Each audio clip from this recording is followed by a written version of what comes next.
Hola, muy buenos días. Es un placer darle la bienvenida a esto que es el taller Panorama Económico y Logístico Internacional. El objetivo hoy día es compartir la visión experta de la coyuntura económica y logística global y cómo ésta puede impactar en las exportaciones chilenas, vislumbrar también la tendencia que llevan estos dos fundamentales variables, tanto en el corto, mediano y en el largo plazo. Voy a saludar esta mañana y agradecer la asistencia al taller de nuestros tres panelistas, cuatro panelistas en realidad: Andrea Cerda, Cristian Hurtado, Fabián Villarruel y Luis Rojas, a quienes ya voy a presentar más adelante en propiedad. Quiero saludar también a los colegas de ProChile, tanto en regiones como en la red externa y aquí a nivel central, y muy especialmente a todas nuestras empresas exportadoras y los gremios presentes, y que son a quienes finalmente nos debemos y para quienes realizamos estas actividades. Para dar inicio a este taller, los voy a dejar con la directora de Desarrollo Estratégico de ProChile, Karina Morales, quien nos va a dar un saludo de apertura. Así que, Karina, te doy la palabra. Muchas gracias, Alfredo. Bueno, muy buenos días a todos, a todas las personas que se han conectado, empresas, funcionarios, funcionarias a lo largo de Chile y el mundo, y especialmente también, como decía Alfredo, muchas gracias a nuestros panelistas, destacados expositores del tema que hoy nos convoca. Yo no quiero extenderme mucho, solo quiero entregar este saludo a nombre del director general Ignacio Fernández, quien en este momento se encuentra en Tailandia participando del encuentro ASEAN, una de nuestras actividades que esperamos sea de alto impacto para nuestras empresas y que apunta a uno de nuestros objetivos estratégicos, que es apoyar la diversificación de los mercados de destino de nuestras empresas. Y para lograr esta diversificación, claramente un aspecto fundamental es entregarles información previamente a todas nuestras empresas para que conozcan qué es lo que está pasando en el panorama económico global. Y es eso lo que hoy nos convoca, y por eso estamos tan contentos de poder llevar a cabo este taller de toda la alta asistencia que, perdón, estamos teniendo en esta mañana. Casi 100 empresas en este momento conectadas, así que muchas gracias a todos quienes van a participar y escuchar las exposiciones de representantes de Banco Estado, de DHL y de la Subsecretaría de Relaciones Económicas Internacionales, SUBREI, con información que claramente va a ser muy valiosa, porque en un escenario tan cambiante como en el que estamos, necesitamos tomar decisiones lo más informados posible. Próximo año queremos continuar llevando a cabo nuestra estrategia focalizada en apoyar la internacionalización de las empresas chilenas, con especial énfasis en la diversificación de mercados y de la oferta exportable de bienes y servicios que llevamos al exterior. Y por supuesto, aumentar la satisfacción de nuestros usuarios. Y sabemos que todo esto lo podemos hacer no solamente organizando actividades de promoción comercial, sino que, como les decía, entregándoles previamente esta información valiosa para la toma de decisiones. Así que, sin más preámbulos, los dejo nuevamente con Alfredo para que comience el taller. Muchas gracias. Gracias, Karina. Bueno, les voy a contar un poquito de la estructura que va a tener el taller. Vamos a tener esta mañana tres ponencias de alrededor 30 a 35 minutos, y vamos a comenzar con una visión sobre la economía mundial e el impacto en los mercados globales y particularmente en Chile, y a cargo de Cristian Hurtado, que es el economista jefe de Banco Estado. Luego vamos a tener una visión experta sobre la logística internacional y la situación actual. Esta va a estar a cargo de Fabián Villarruel, que es director de Asuntos Aduaneros y Regulatorios para Centro y Sudamérica. En conjunto la va a hacer con Luis Rojas, que es el gerente de Asuntos Regulatorios y Aduaneros. Ambos son de DHL Express. Y para finalizar, vamos a hablar sobre cómo se aplican los nuevos aranceles en Estados Unidos. Y ahí vamos a contar con Andrea Cerda, que es la jefa del Departamento de Acceso a Mercados de la Subsecretaría de Relaciones Económicas Internacionales. Así que a nuestros panelistas les agradecemos nuevamente la presencia y la gentileza de compartirnos esta información tan valiosa y oportuna. Una cosa de detalles: al final habrá espacio para preguntas y respuestas. Estas no van a ser a viva voz, sino que a través de la plataforma del chat por lo que yo invito a la audiencia a que puedan expresarlas en la medida en que se vaya desarrollando el taller y al final vamos a seleccionar y tomar algunas de estas para hacérselas a nuestros panelistas. Vamos a comenzar entonces con Cristian Hurtado, a quien pido que pueda ir cargando su presentación. Cristian Hurtado es economista jefe de Banco Estado. Como todos sabemos, Banco Estado es el único banco comercial del Estado de Chile, con una importante cobertura nacional que ha contribuido de manera muy importante a la bancarización en Chile y cuenta con una amplia gama de servicios para las empresas nacionales, sobre todo para las pymes. Entonces, Cristian nos va a hablar ahora de economía mundial e impacto en los mercados financieros. Adelante, Cristian.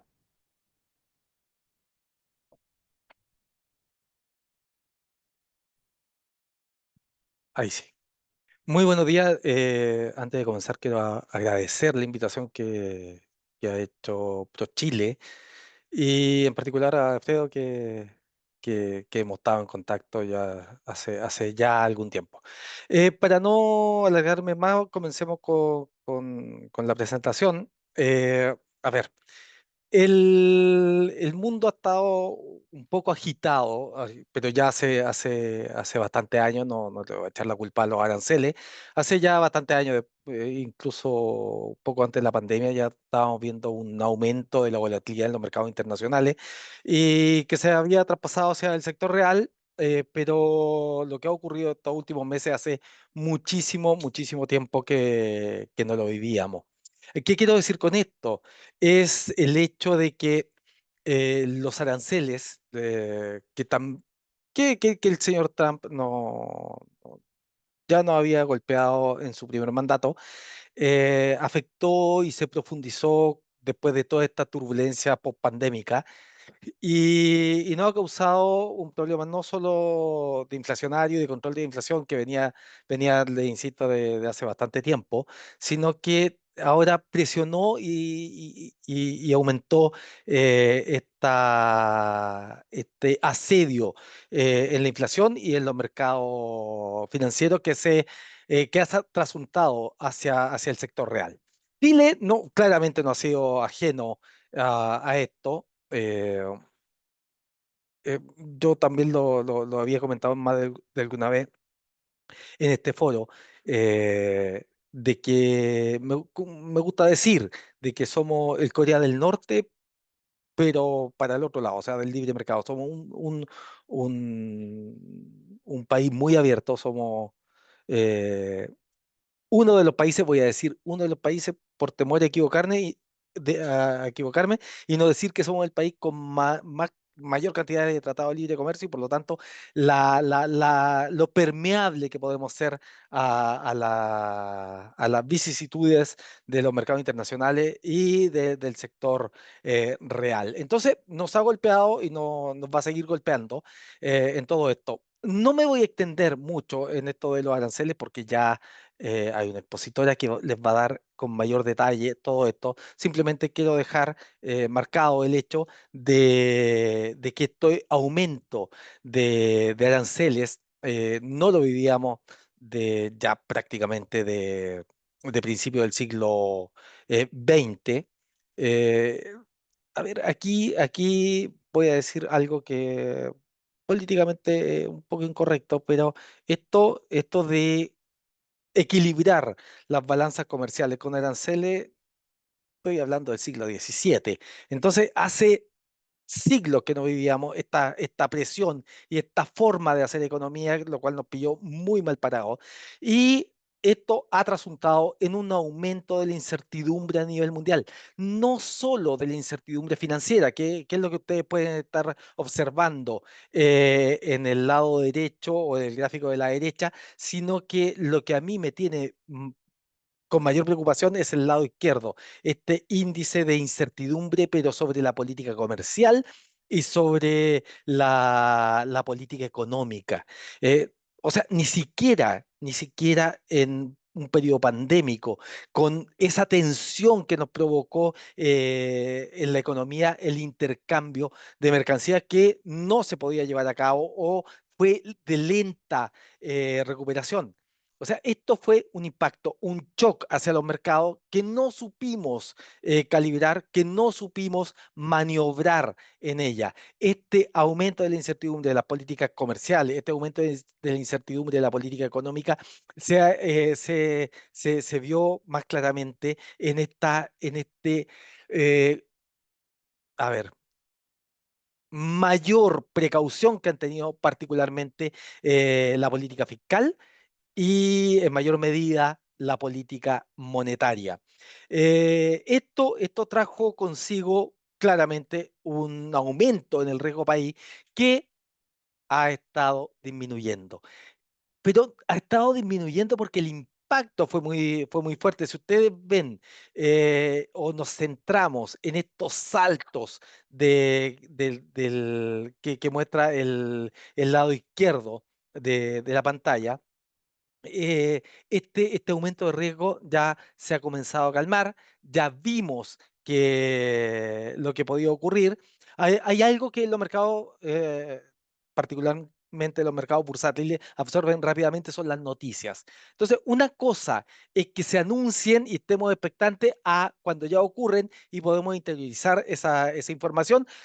Esta es absorbida y luego comienza a decaer. Eso ha ocurrido. Ya los aranceles están, ya tenemos que, que maniobrar en ello y por lo tanto el dato de riesgo, a pesar de que sigue alto, ha estado disminuyendo y se ve claramente en los niveles de spread que tiene los bonos soberanos en general. Ahora, si lo vemos por el lado de las expectativas económicas, de las expectativas empresariales, claro, después del shock han comenzado a disminuir, pero que vienen de un estado muchísimo más bajo. Estábamos saliendo de la pandemia y nos vino esto.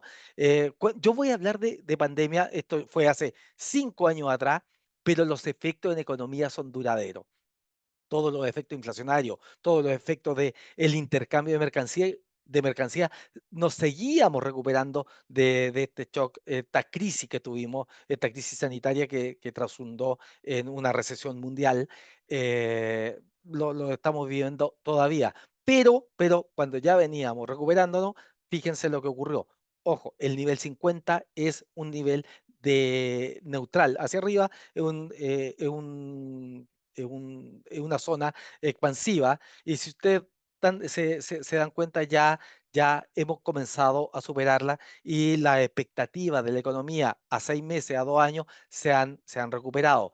Hay puntos que tenemos que tocar, particularmente de China, que es nuestro principal o uno de los dos principales eh, mercados de nuestras exportaciones y el otro de Estados Unidos, y los dos, entre ellos hay tensión y por lo tanto hay una fractura en la economía mundial que nos hará o nos ha llevado a mayores costos transaccionales, vistos principalmente en los mercados financieros y bursátiles. Fíjense cómo se transmite esta nueva política arancelaria que, digamos, ha ralentizado. De hecho, ralentizado la economía. De hecho, las últimas proyecciones del Fondo Monetario Internacional y del Banco Mundial son todas a la baja. A Chile se le mantuvo el nivel de crecimiento, pero en general a todo el resto del mundo ha sido a la baja. Esta transmisión de esta nueva política comercial, de este comercio internacional, ha trasundado en mayores precios, en un menor crecimiento y obviamente en una actividad menor en el mercado laboral. El mercado laboral sabíamos que se iba a debilitar, pero yo no había calibrado, en realidad en general no habíamos calibrado lo rápido o el rápido deterioro del mercado laboral internacional, particularmente Estados Unidos, que las noticias, si ustedes vieron las noticias el día viernes, salieron datos ni siquiera podría decir poco robustos, directamente malos en el mercado laboral estadounidense, lo cual llevó a todos los analistas a decir que la Fed va a tener que bajar la tasa, y ya la discusión es si es 25 o 50 puntos. Ni siquiera se propone una mantención de tasa por parte de la Fed después de los últimos datos laborales. O sea, eso ha creado una tensión en los mercados, una tensión en la economía y particularmente en una fijación por parte de los analistas en el mercado laboral y cómo esto va a ser transmitido hacia la economía en general. El dato trajo consigo también un debilitamiento del dólar, que las tasas largas, las tasas soberanas se hayan mantenido arriba, han estado muy, muy altas, porque aquí hay que conjugar dos cosas. Uno, la debilidad de la economía y dos, estos efectos inflacionarios por parte de los aranceles. Entonces, eso ha trasuntado en esta tensión. ¿A quién le hago caso? Le hago caso a la actividad del mercado laboral, le hago caso a la inflación. Y eso los bancos centrales han tenido que eh, tomar decisiones sobre ese escenario, un escenario bastante difícil. En general, en una economía, voy a decir normal, en una economía en periodo de mediana certidumbre o de poca incertidumbre, uno podría decidir, bueno, si está muy alto el desempleo, trasunda en niveles inflacionarios más bajos y por lo tanto puedo bajar la tasa y con esto reacomodar la economía. En este caso no lo pueden hacer. Hay alta inflación o por lo menos para los objetivos de los bancos centrales y por otro lado hay un deterioro de la actividad y un deterioro del mercado laboral. Si bajo la tasa, bueno, perjudico la inflación en beneficio de la actividad o por el contrario, mantengo tasa alta en desmedro del mercado laboral y actividad. Lo que sí llama la atención es que las bolsas siguen un camino de recuperación bastante fuerte. De hecho, están en máximo. El IPSA está en máximo, el Standard Poor's 500 está en máximo. Y uno dice, ¿por qué? Bueno, es un efecto contable lo que está haciendo o lo que están haciendo los mercados bursátiles. Si se tiene en cuenta de que debiesen bajar la tasa, entonces, dado que el precio de una acción, lo voy a decir de forma simple, es el valor actual de los dividendos futuros, si dividido por un número menor, entonces mi acción sube y esa es parte de la explicación del por qué las bolsas están subiendo. Por el contrario, entonces, si este es un efecto contable, ¿cuánto más durará? Bueno, durará lo que los bancos centrales no guíen. Dicho de otra forma, estamos esperando de que los bancos centrales a nivel mundial den una pauta estratégica sobre la inflación. Y ese es un problema porque lo que han hecho, en particular la Fed y el Banco Central Europeo, es decir que son data dependientes. Eso un banco central no lo puede hacer. No puede venir a decir que van a ser data dependiente. Un analista puede ser data dependiente, puede tomar la decisión en el momento en que ocurren las cosas. Los bancos centrales no solo tienen el deber de regular el ciclo económico a través de inflación, sino que tienen el deber de guiar la economía, en particular su política monetaria. No pueden tomar decisión con datos, con el dato en el momento, en el spot, como dicen los operadores financieros.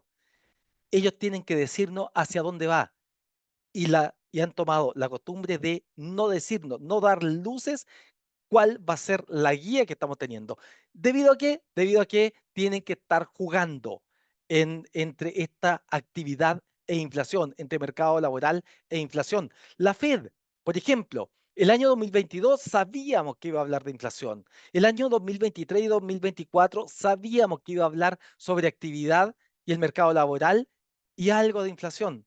Pero este año estuvimos todos pendientes de qué iba a decir, cómo le iba a decir y cuándo le iba a decir, porque no sabíamos de qué iba a hablar. Se iba a enfocar en inflación, se iba a enfocar en la actividad. Bueno, ya sabemos, ya habló el señor Powell en Jackson Hole a qué se iba a referir. No dio muchas luces, muchos lo tomaron con una visión bajista sobre la economía o sobre la política monetaria y por tanto le iba a dar un impulso monetario, debido a que la política fiscal en general, después de la pandemia, quedaron bastante menguadas.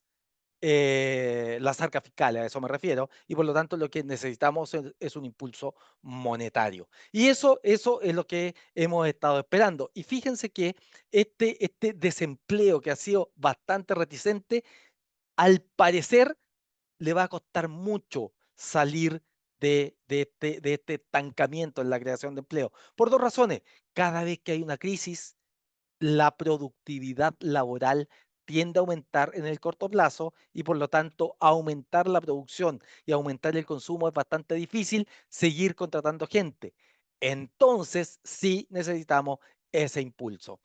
El y por tanto, ese impulso tiene que venir de la mano, no de lo emergente, tiene que venir de la mano de los países desarrollados. Pero aquí tenemos fuerzas que se contraponen, como le había contado. En Estados Unidos, por ejemplo, ya sabemos que se van a preocupar de la actividad y del mercado laboral, pero en Japón están en la tendencia contraria. Ellos tuvieron mucho tiempo tasas negativas, tasas reales negativas, y necesitan regular la inflación y por lo tanto están en un periodo de alzas. A diferencia de Chile, que venimos de una tasa de 11,25 y que necesitamos llegar cercano a la neutral. La neutral está el punto medio 4%.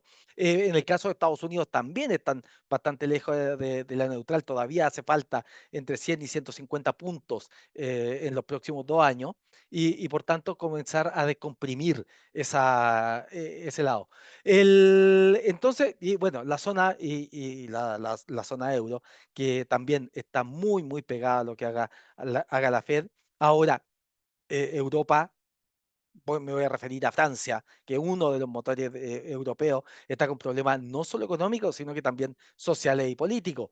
Alemania, que ya había estado saliendo de una recesión, al parecer ya está saliendo, pero está saliendo de forma poco robusta y necesito también un empujoncito. Ahí, a eso me refiero cuando se necesita política monetaria, algo más, eh, con algo más de impulso, menos contractiva, debido a que la política fiscal en este instante es muy poco lo que puede hacer. Y los analistas estarían indicando de que la senda que estábamos todos eh, eh, viendo y esperando es que los señores de la Fed den esa mano, descompriman un poco, que haya algo de impulso monetario por ese lado, a pesar de los problemas de la razón deuda PIB que está teniendo Estados Unidos. Estados Unidos también tiene problemas en el ámbito fiscal, tiene problemas en el ámbito laboral, como lo había comentado, donde la creación de empleo ha dejado mucho que desear, pero en este caso la recomendación de los analistas y de la mayoría de los economistas es dejen que la economía haga el trabajo, que los mecanismos de la economía hagan el trabajo en el control de la inflación y que la política monetaria no sea contractiva debido a que el deterioro que ha tenido el mercado laboral en Estados Unidos ha sido mayor a lo esperado, donde la inflación incluso ha estado un par de puntos por debajo eh, también de lo esperado.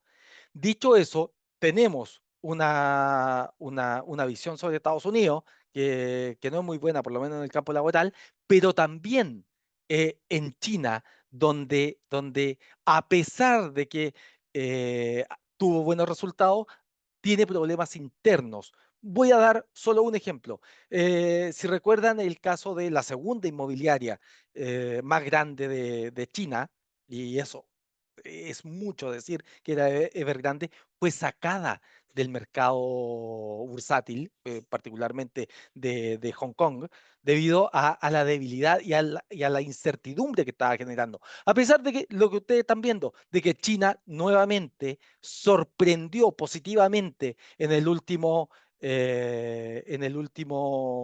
reporte de cuentas nacionales para el segundo trimestre. Pero ¿por qué les digo que tiene problemas? Es porque esta tensión que tuvo Estados Unidos y la ampliación de los aranceles tuvo una repercusión en la economía china. están teniendo problemas con minoristas, en el consumo minorista, a eso me refiero, tuvo problemas en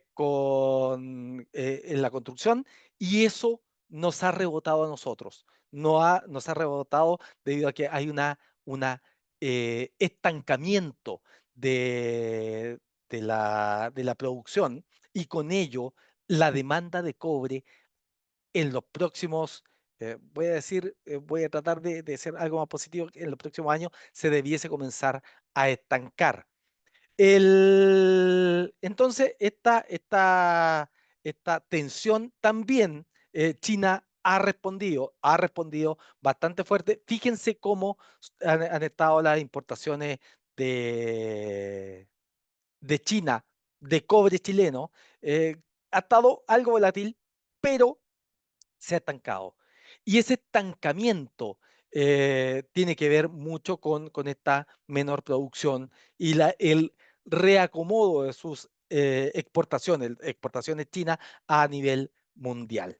El otro punto que le había comentado, fíjense, aquí lo voy a pasar bastante rápido. Fíjense cómo ha estado las ventas de Alibaba en particular, que es el que más conocemos, AliExpress y Alibaba, han estado decayendo, así muchos minoristas, muchos empresas que venden a consumidor final han estado estancándose, y por lo tanto la demanda se ha estado también estancando. El crecimiento, esto es dato del Banco Mundial.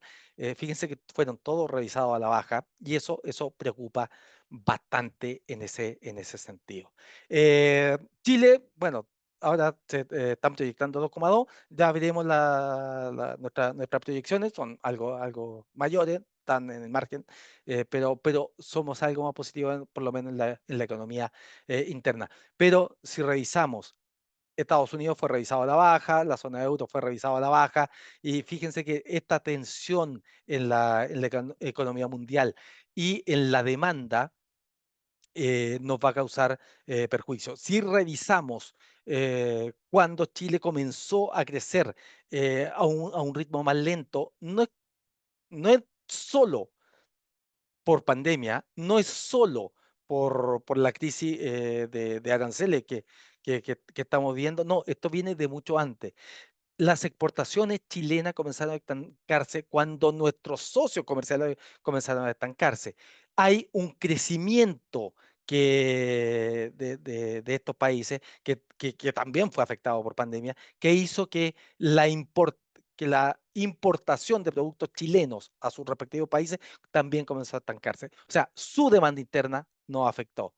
Y la demanda interna de estos países, recuerden, Estados Unidos y China son nuestros mayores compradores. Cuando ellos comienzan a estancarse, claramente nuestra venta comienza también a estancarse. Alguno de ustedes se estará preguntando, sí, pero fíjate, el cobre llegó a casi $6 en los contratos futuros. Sí, eso es verdad, pero eso es un punto que nos llamó mucho la atención, pero está totalmente explicado por aranceles. O sea, el hecho de que hayan dicho el 1 de agosto comienzan los aranceles, entonces, ¿qué hace cualquier empresario? Comienza a comprar materia prima y a estoquearse y a llenar su bodega, precisamente para evitar el máximo posible los aranceles que se están, que se están anunciando. Ocurrió incluso con Estados Unidos. El el primer trimestre fue negativo en Estados Unidos,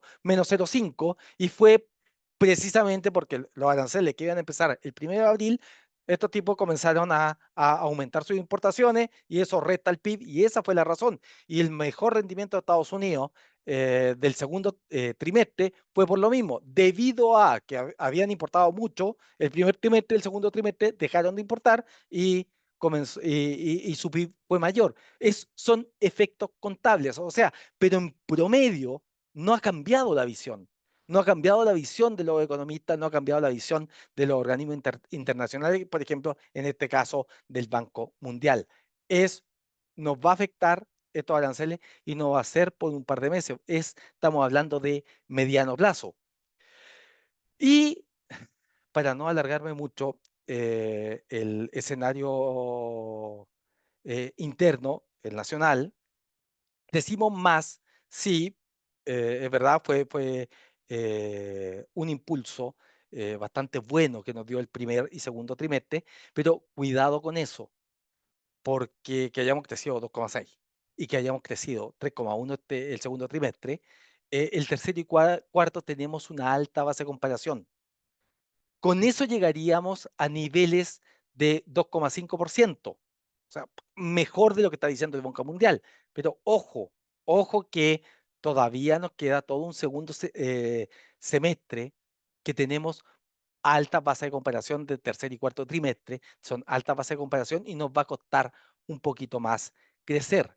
Este hecho, le insisto, ayudado mucho por los buenos precios del cobre, porque la demanda no ha caído, se ha mantenido, no ha crecido de la forma que nos gustaría, pero sí ha tenido ese impulso. O sea, si me hubiesen preguntado hace 20, 25 años de que íbamos a estar alegando porque el- el precio del cobre iba a estar en 4,50, hubiésemos sido todos locos.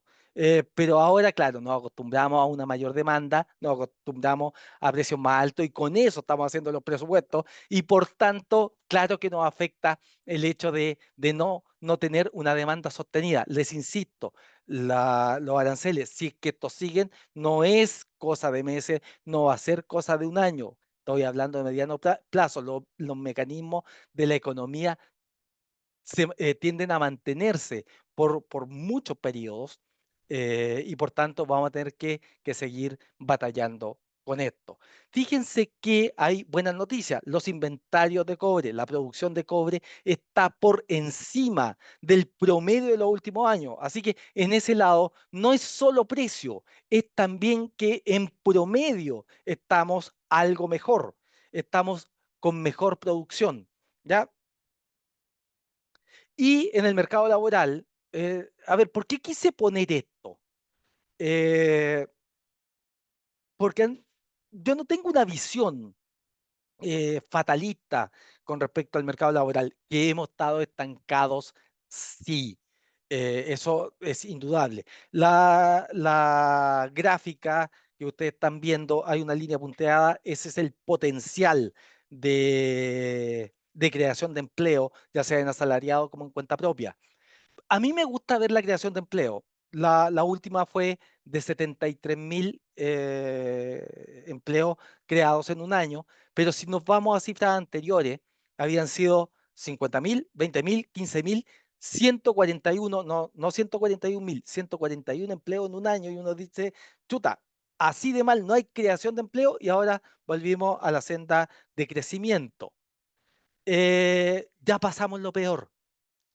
Pero fíjense que para mí lo más importante no es el hecho de que hayamos tenido o tengamos un alto desempleo que es de 8,9 y ahora el último fue de 8,7. A mí me gusta ver la creación de empleo. La creación de empleo ha estado estancada, sí, pero hay una cosa que para mí es muy importante. Fíjense que la creación de empleo de cuenta propia ha estado decayendo, pero la de asalariado ha estado subiendo. Es decir, hay un traspaso de cuenta propia hacia asalariado, aunque sea informal, ya hay un contrato de por medio.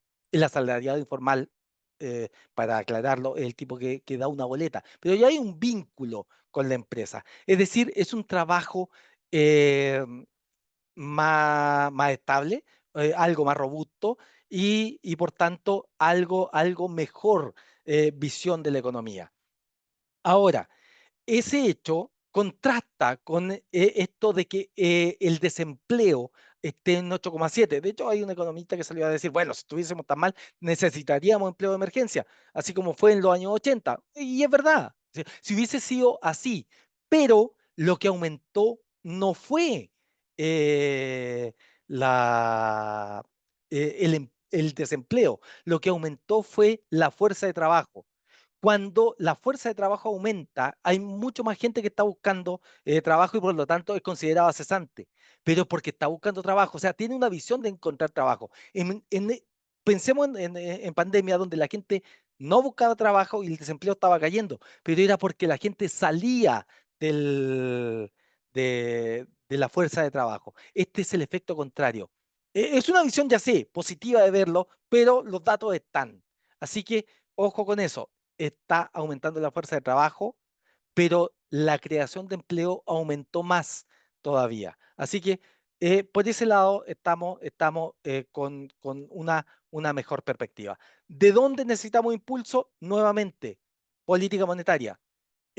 Así como en los países desarrollados, las arcas fiscales, digamos, están un poco menguadas. Acá en Chile pasó lo mismo. En la pandemia nos gastamos gran parte de nuestro ahorro y por lo tanto de la política fiscal es mantención, la mantención de la política fiscal. No hay un impulso de la política fiscal hacia la economía y por lo tanto necesitamos una un impulso monetario que nos ayude. Y fíjese que el Banco Central sí tiene espacio de bajar la tasa e incluso bajar, en la gráfica de la derecha está la política monetaria real, o sea, en tasas reales, y ahí hay una línea que es una tasa real neutral, e incluso podríamos, ¿por qué lo explico? Porque podríamos llegar incluso a estar por debajo de ella para darle impulso. El Banco Central tiene espacio para hacerlo.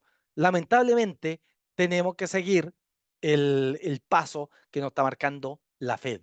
Si la Fed no da ese paso de ser expansivo en su política monetaria, a nosotros nos va a costar un poco, principalmente por el deterioro que puede sufrir nuestra moneda, es decir, una depreciación muy acelerada que traiga consigo mayor inflación, que es precisamente lo que no queremos.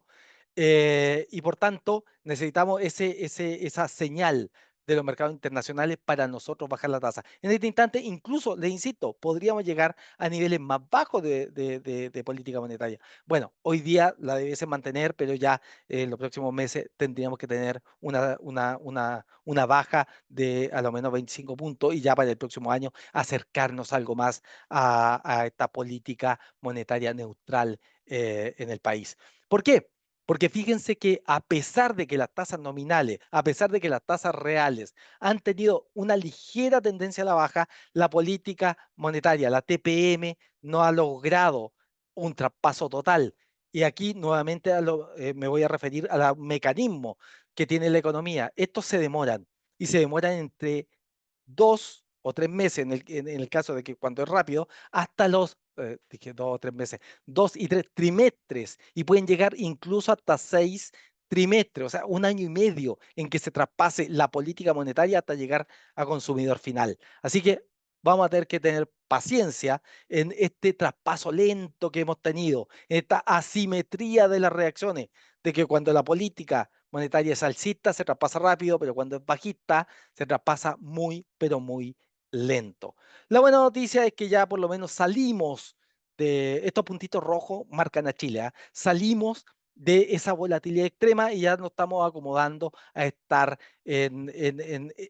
con más calma en la bolsa, con más calma en las tasas de interés, con algo de más calma también en el tipo de cambio. Y para terminar, ha persistido la- un estancamiento en la inversión no minera. La inversión minera va bastante bien. Hemos tenido muy buenas noticias del sector minero, tanto en lo que es producción como lo que es inversión, y en particular a lo que es energía, ya sea de hidrógeno verde o de inversión en generación eléctrica no convencional, particularmente la más limpia. Así que por ese lado estamos bien. Minería está dando siempre el impulso, pero en los otros sectores todavía nos queda ese impulsito para llegar. Si lo vemos desde el punto de vista de la próxima o los próximos trimestres de inversión, por lo menos lo que ha dicho la bienes de capital, esto se ve bien aspectado en todos los sectores. Así que por ese lado estamos algo mejor.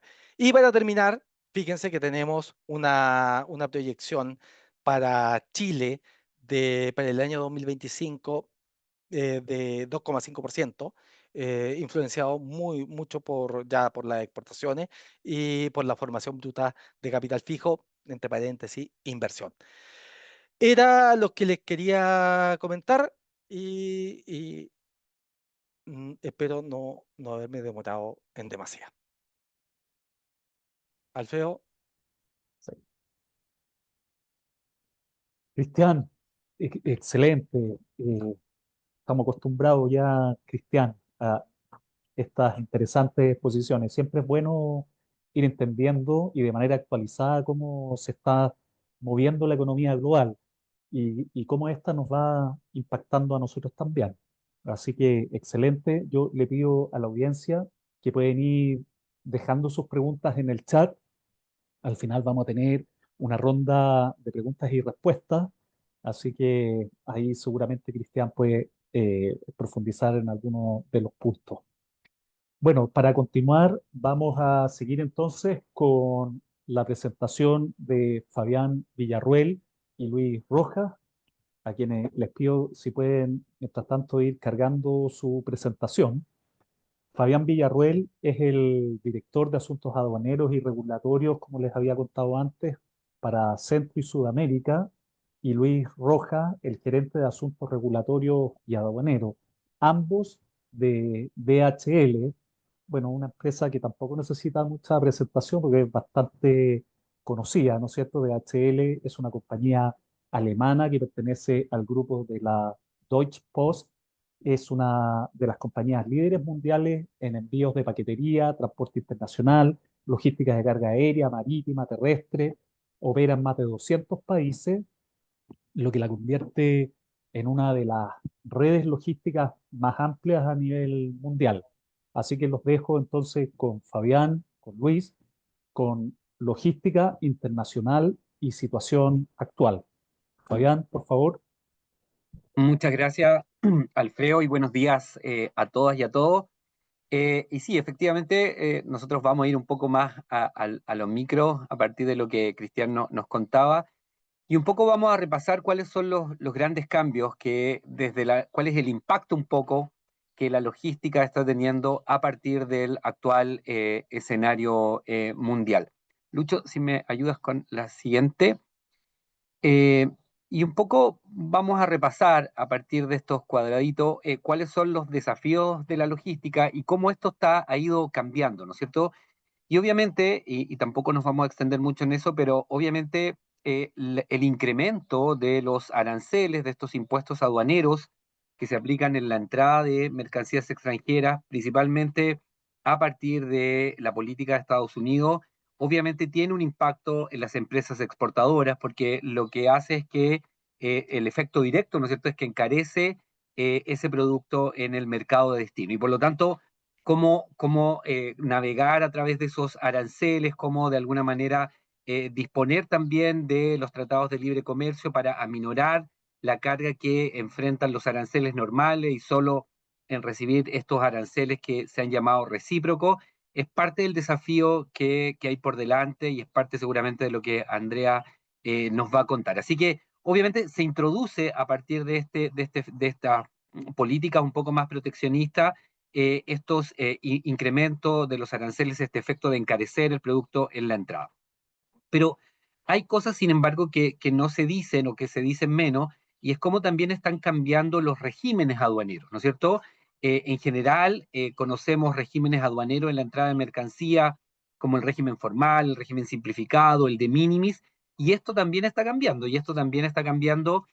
no solo en Estados Unidos, ya les voy a contar lo que pasó ahí, sino también en Chile. Muchos también, a lo mejor, a pesar de ser empresas exportadoras, también importan, y también a partir de octubre cambia el régimen que ingresan las compras a través de plataformas en Chile, a través de la ley 21.713, que es un régimen muy novedoso, que de alguna manera trae importantes novedades y que va a regular fundamentalmente la compra de productos a través de plataformas hasta los $500. Así que eso también es un asunto bien importante que vamos a conversar. Lo tercero, diría yo, es el punto que llamamos la documentación, la data, la información. Y esto es súper relevante porque esto sí quizás se dice menos, que en general yo diría que todos los países en los procesos de importación están siendo más exhaustivos en la información que se les provee, ¿ya? Y eso significa que la información, yo diría, tiene que ser mucho más completa, mucho más exacta, mucho más específica. Y en la medida en que ustedes como exportadores generen información completa, eso de alguna manera acarrea que todos los documentos creados a partir de la factura comercial, como son en nuestro caso la guía Courier o el documento de transporte de cualquier otro medio que se utilice en un proceso exportador, va a generar, ¿no es cierto?, también documentos aduaneros completos. Cualquier falla, cualquier inexactitud, cualquier generalidad que vayamos introduciendo en la documentación que vamos generando, tanto las empresas transportistas como el propio exportador, lo que se va a traducir finalmente en el mercado destino son en demoras, son en posibles retrasos importantes o simplemente en el rechazo de la mercancía. Y esto hay que trabajarlo muy de cerca, ustedes también muy de cerca con sus proveedores logísticos, fundamentalmente porque, como les digo, las aduanas hoy día están más exigentes en este sentido.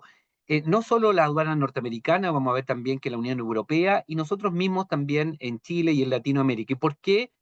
Porque de alguna manera los riesgos que implica una operación de comercio internacional también han aumentado, ¿no es cierto? Y esto también es importante tomar nota porque de alguna manera ya no solo se está preocupado de, por ejemplo, el tráfico ilícito de drogas y sustancias psicotrópicas y precursores químicos, sino también de una serie de otros elementos que de alguna manera pueden afectar algún tipo de bien jurídico, algún tipo de ley en el país que estamos exportando.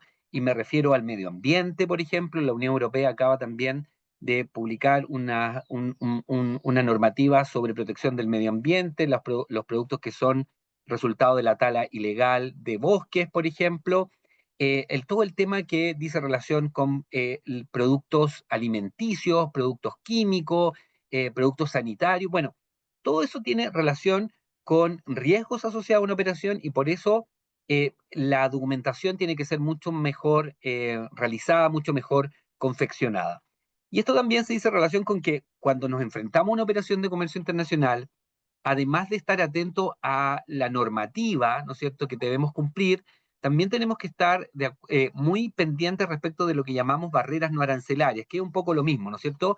Cuando yo exporto un alimento, seguramente ese alimento, además de pagar los derechos e impuestos que correspondan en el proceso de importación en el país de destino, va a tener que cumplir una serie de normativas, ¿ya? Una serie de exigencias, una serie de certificaciones, de autorizaciones, donde están involucrados los servicios de salud, los servicios de seguridad, los servicios de agricultura, y por lo tanto, cuando pensamos en exportar, ya no solo basta considerar los costos que involucra la exportación del producto, sino también todas aquellas normativas que inciden en la importación de ese producto en el país de destino. Otra cuestión que es importante también, dependiendo obviamente de lo que estamos exportando, dice relación con los costos de servicios que no visualizamos en un primer momento y dice relación con los servicios del proveedor logístico, con muchas veces las tasas que se cobran por algunas aduanas en otros países, con los requerimientos de envase, de etiquetado, de embalaje. Y estas cuestiones también son muy importantes hoy día, ¿ya? Muy importantes tenerlas presentes para que lo que exportamos cumpla la normativa del país, no solo, repito, desde el punto de vista de los impuestos y de las barreras no arancelarias, sino también de estas cuestiones que son relevantes. Y esto también implica, de alguna manera, también dentro de los desafíos de la logística, llegar bien al consumidor, ¿no es cierto? Y adaptar el producto a consumidores distintos. Obviamente, mercados europeos son distintos en relación, por ejemplo, con el cumplimiento de las normas ambientales o el etiquetado de otro tipo de mercado. Y por lo tanto, lo que dice el producto y cómo se presenta el producto es parte de los desafíos que ustedes tienen que enfrentar en un mundo que obviamente cada mercado es distinto, pero no solo desde el punto de vista de regulación, sino también desde la experiencia del consumidor. Y esto también nos parece importante que hay que tener en cuenta en un proceso de exportador y cómo van enfocando, obviamente, depende del destino, depende del mercado al que quieren llegar, depende del país al que quieren llegar, y obviamente también del producto que están haciendo. Así que yo diría que cuando nos preguntamos cuáles son los desafíos de la logística, son variados, y con el nuevo escenario mundial, algunos de estos desafíos están cambiando y de alguna manera están haciendo algo más difícil, lo que obviamente nos impone de alguna manera mayores retos en el proceso exportador. Lucho, si pasamos a la siguiente. Por supuesto. Y en relación a Estados Unidos, que obviamente es como el tema de moda, ¿no es cierto? Llevamos haciendo ya varios webinars que hablamos de esto. Como yo les decía, obviamente, y Andrea se va a referir más a esto, el primero, estos aranceles recíprocos derivados de esta ley de emergencia que implican, ¿no es cierto?, un arancel adicional de casi todos los países en su ingreso a los Estados Unidos, y en el caso chileno, que quedó en 10%. Pero lo segundo, en lo que sí queremos profundizar, es en lo que llamamos la eliminación del de minimis. Y no sé si todos conocen esta disciplina, fundamentalmente que está enfocada en los envíos urgentes, en los envíos de entrega rápida, en los envíos courier. Como yo les decía, en general existen tres formas de ingresar un producto, y una de ellas es el de minimis. En Chile hasta ahora, pero como yo les anotaba anteriormente, hasta el 25 de octubre, el de minimis en Chile es de $41. ¿Qué significa esta disciplina del de minimis? Significa que cada país puede de alguna manera disponer que hasta cierto valor los envíos que se importan al país, en general para uso personal, están exentos de impuestos aduaneros, de los aranceles aduaneros. En el caso de Chile, además, hasta ahora era del IVA, y en el caso de Chile era muy bajito, era de $41, ¿ya? El que tenía el de minimis más alto hasta el 29 de agosto pasado era Estados Unidos, que era un de minimis de $800. Y seguramente a lo mejor más de alguno de ustedes ocupó esto con algún courier, haciendo, ¿no es cierto?, que sus productos ingresaran libres de los impuestos aduaneros a los Estados Unidos. Esto es sin necesidad de certificado de origen, sin necesidad de reclamar el tratado, porque de alguna manera la franquicia que disponía Estados Unidos era de $800. Otros países de la región, por ejemplo Perú, si exportan a Perú, el de minimis es de $200. Hay países que no tienen simplemente de minimis, Centroamérica en general no tiene, y por lo tanto, de alguna manera, como lo que quiero resaltar con esto es que la decisión de tener de minimis es un poco autónoma, y el valor que se fija también es autónomo. Bueno, Estados Unidos tenía un de minimis de $800 que se acabó el viernes pasado, si no me equivoco. El 29 de agosto se terminó el de minimis, y por lo tanto eso implica que hoy día todos los envíos que ingresan a los Estados Unidos tienen que pagar todos los derechos e impuestos que correspondan. Pero fíjense que, y aquí hay algo también relevante, que eliminar el de minimis no solo significa que este tipo de envíos dejan de pagar los impuestos, sino que también se someten a un procedimiento aduanero que requiere una declaración de importación, simplificada, pero la requiere. Y esto obviamente también acarrea costos adicionales y en algún momento tiempos adicionales. Entonces, también es importante tener en cuenta que con el de minimis basta la propia guía courier, ¿no es cierto? Pero cuando ya se elimina esta disciplina, necesitamos hacer una declaración de importación, sea simplificada o formal. Y como yo les decía, y llevamos una semana con esto en Estados Unidos, y ya tenemos algunas noticias de que hay muchos envíos retenidos, por ejemplo, por la aduana norteamericana, por el Custom Border Protection. ¿Por qué? Porque adicionalmente a todo esto se establecen controles más exhaustivos, ¿no es cierto?, por la aduana, porque lo que quiere la aduana ahora es verificar que efectivamente estos aranceles que aplican, el de minimis que se elimina, bueno, que los productos cumplan la norma, que paguen los impuestos que deban, que no hayan triangulaciones, etcétera, etcétera, y por lo tanto las mercancías están siendo sometidas a mayores controles, se está requiriendo mayor información en la documentación que se acompaña, en la factura, en la guía, en la declaración de importación, y por eso yo les decía que es súper relevante tomar nota de aquello, ¿ya? La siguiente, Lucho, por favor. ¿Y cómo quedó entonces el panorama en términos de los procesos de importación en los Estados Unidos? Como yo les decía, hasta antes del 29 de agosto teníamos este de minimis que se acaba, ya no hay de minimis, Fíjense que solo quedó una pequeña disposición relativa a regalos, pero es muy restringida, aunque se puede obviamente utilizar todos aquellos envíos que haga una persona natural a otra persona natural en los Estados Unidos hasta $100 puede estar exenta de los impuestos, tanto del Custom Duty, del arancel general, como estos aranceles recíprocos introducidos, ¿no es cierto?, por la ley de emergencia. Pero tiene que cumplir varias condiciones, tiene que ser un regalo, como digo, tiene que ser de una persona natural a una persona natural, de Fabián a Alfredo, no puede ser de una empresa a una persona natural, tiene que venir sumamente bien descrito, etcétera. Entonces, hay que tener cuidado y como les digo, en esta semana que llevamos, obviamente, todas estas normas que la aduana norteamericana puso también, o más bien que la aduana, que el Ejecutivo norteamericano puso, también son un desafío para la propia aduana norteamericana, ¿ya? Y por lo tanto, el procesamiento de estos envíos, la distinción de estos envíos en Estados Unidos también está siendo un desafío desde el punto de vista informático. Ustedes saben que la mayor parte de esta paquetería entra a través de escáneres, de sistemas que van seleccionando automatizadamente y diferenciando estos envíos. Entonces, también nos hemos encontrado con muchos reclamos de gente que está tratando de usar esta franquicia y a veces se le cobra, pero esto yo diría que con el tiempo debería ir decantando y deberían usarse propiamente los sistemas. ¿Qué nos quedó entonces? Nos quedaron dos tipos de entradas en los Estados Unidos, lo que llamamos la declaración informal, yo en verdad prefiero llamarla declaración simplificada, ¿no es cierto? Que hoy día, desde el 29 de agosto en adelante, en verdad, va de $1 hasta $2.500, ¿ya? Estos productos obviamente van a pagar los aranceles generales y el arancel recíproco derivado de las leyes de emergencia, salvo que, ¿no es cierto?, respecto de los aranceles generales, se pueda impetrar el Tratado de Libre Comercio con los Estados Unidos, ¿no es cierto? Ahí hay normas especiales respecto de la certificación de origen, la excepción a la certificación de origen, pero en estricto rigor, si la mercancía es originaria, ¿no es cierto?, puede impetrar ese beneficio y si tiene en el tratado asignado 100% de preferencia, va a poder eximirse el arancel general, pero no del arancel recíproco derivado de la ley de emergencia, ¿ya?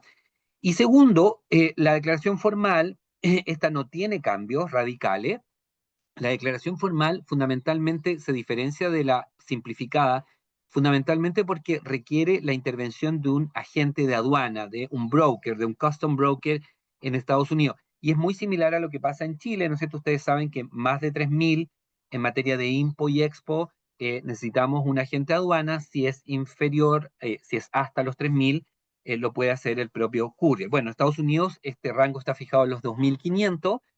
Y los envíos formales, obviamente, también van a tener que pagar los aranceles generales, también van a tener que pagar los aranceles recíprocos, pero obviamente van a requerir la intervención de un agente de aduanas, van a requerir también lo que llamamos un POA, un Power of Attorney, o sea, que sea el importador o el exportador le dé un poder al courier para que pueda sacar la mercancía, para que pueda dotar de un poder a un agente de aduana para que pueda liberar esa mercancía en el país de destino. Así que yo diría que este es el resumen, ustedes que seguramente exportan más de alguno a Estados Unidos, relevante respecto de esto de tener en claro que el de minimis se acabó, hoy día todo paga, y de 1 a 2.500 no necesitan agente de aduana y el procedimiento es simplificado, y más de 2.500 ya el procedimiento es formal, y van a tener que pagar todos los derechos e impuestos, salvo respecto de estos aranceles generales que pueden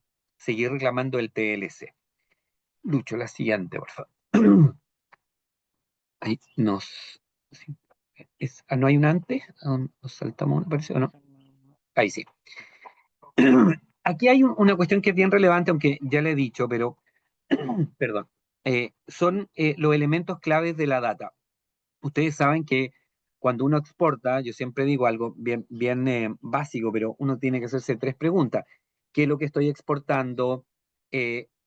¿Cuánto vale? Y el origen, de dónde y cómo fue producido ese bien, porque eso nos va a dar la clasificación arancelaria, la valoración aduanera y el origen de las mercancías.